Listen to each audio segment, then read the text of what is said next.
1991ஆம் ஆண்டு முதல் சட்டசபை தேர்தலை சந்தித்த பாட்டாளி மக்கள் கட்சி சிறு சிறு கட்சிகளை ஒன்றிணைத்து 194 தொகுதிகளில் போட்டியிட்டு 5.89% வாக்குகள் பெற்று பன்ருட்டி தொகுதியில் மட்டுமே வெற்றி பெற்றது.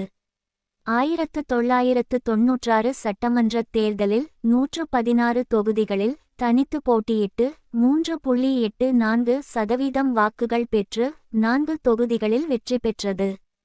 2001 சட்டமன்றத் தேர்தலில் அதிமுக கூட்டணியில் 27 தொகுதிகளில் போட்டியிட்டு 5.56% வாக்குகள் பெற்று 20 தொகுதிகளில் வெற்றி பெற்றது. 2006 சட்டமன்றத் தேர்தலில் திமுக கூட்டணியில் 31 தொகுதிகளில் போட்டியிட்டு 5.65% வாக்குகள் பெற்று 18 தொகுதிகளில் வெற்றி பெற்றது. 2011 சட்டமன்றத் தேர்தலில் மீண்டும் திமுக கூட்டணியில் 30 தொகுதிகளில் போட்டியிட்டு 5.23% வாக்குகள் பெற்று 3 தொகுதிகளில் வெற்றி பெற்றது.